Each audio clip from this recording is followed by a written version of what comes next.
And the definition of oppression, as you guys see up here, is a situation in which people are governed in an unfair and cruel way and prevented from having opportunities and freedom.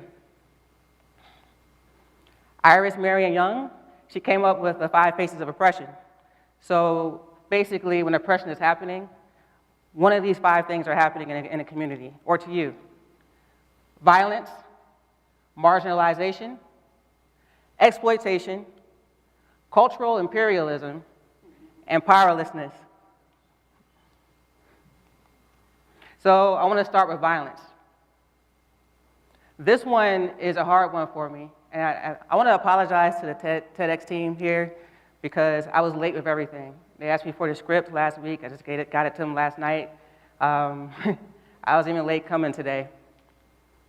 But the reason I realized while putting this together is that I'm still trying to get over some trauma that happened in my life as it relates to violence, oppressive violence. It wasn't physical violence, no one hit me or beat me up, but I've worked, there's been times in my career where I've seen people lose their jobs for talking about this kind of stuff. I've seen people be reprimanded for talking about oppression and how it relates to our communities. I've been in a position where I've had to reprimand people for talking about these kind of things in our communities.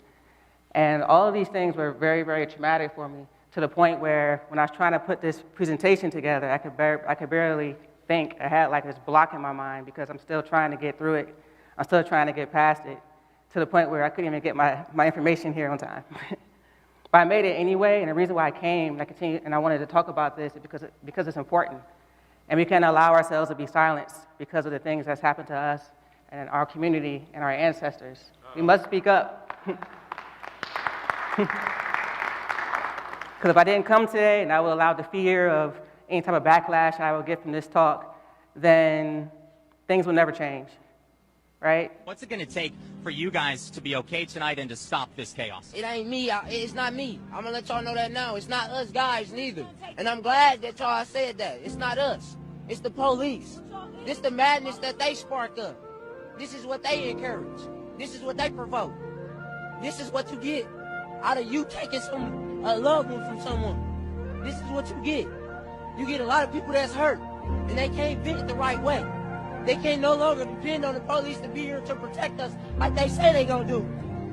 So this is what you get. And no, it's not gonna end today. I can't tell you it's gonna end tomorrow. I don't know when it's gonna end. But it's for y'all to start. We're not the ones that's killing us. Y'all killing us. We can't make a change if y'all don't change. Are we there yet? No cop will listen because we won't listen. Nothing applies to us unless we're the ones staring down a gun barrel with a full clip, then emptied, then reloaded, ready to be emptied again, without a chance to pray for a better fate. Past tours in our everyday wars. Mothers wait to receive a call of a child, pronounced dead on arrival, more like black on arrival, which is why he was shot on arrival before she herself has even had a chance to gray. Of course, no justice brought to a grieving mother who can't kiss her son's head again. We turn on the TV and watch the newscasters tell us it'll be raining brown bodies all week. We watch a video and all it shows us is an officer cock his gun back with no hesitation, pull the trigger with animosity-filled eyes pop. Another brown body drops, pop, pop, pop.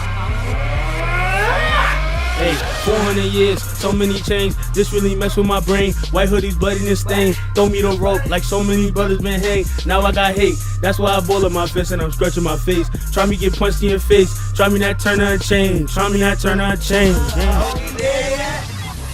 We ain't there yet. Are we there yet? We ain't there yet. Are we there yet? We ain't there yet.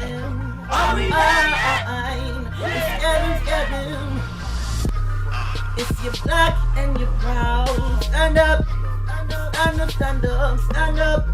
If you're black and you're proud, scream, ooh, stand up, stand up, stand up, stand up. Let's go. Fighting for my life every day as a black man. Where do I go? Do I turn to the police? No, I can't, no. They kill my brothers and my friends, though. I'm trying to go to school and better myself for you, for me to help my community. Lift my black brothers and sisters up. So stand up, and step in your excellence. Stand up, and remain confident. You are a king and queen. Don't let no one get in between. So hold your fist up and scream to the sky. I am somebody. I am somebody.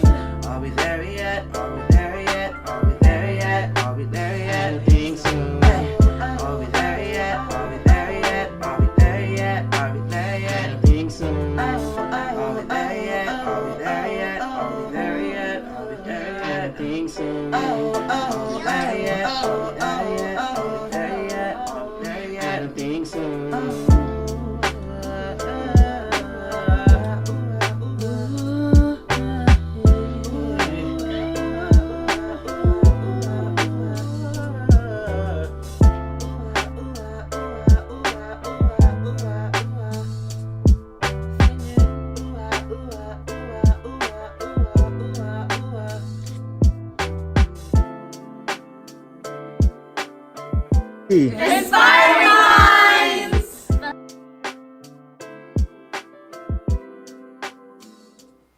Powerlessness, this one is, I would say, the most dangerous out of the 5. Once it gets to the point where you feel like you don't have any power and there's nothing you can do to change anything, then game over. Nothing's ever going to change, right? So in working with my youth, one of the things that, in meeting with them, they had all these ideas, all these great ideas on things that they want to do in their community, things that they want to change. But every single conversation always ended with, well, it doesn't matter anyway. No one cares, and no one's listening, so what's the point, right? And it's not just our kids who are doing that, or a lot of adults. There's been times when I've done that, like no one's going to listen, no one's going to care. So just trying to unpack that mindset with our youth has been a big project for me, getting them to understand and believe that things can change. And there are things you can do, and this is how you can do it, right? And understanding who they are. Understanding who they are has actually empowered them a lot, to the point where now that they understand the history behind their communities and what's going on, and they're very clear on what's happening, they now know what to do to try to fix it.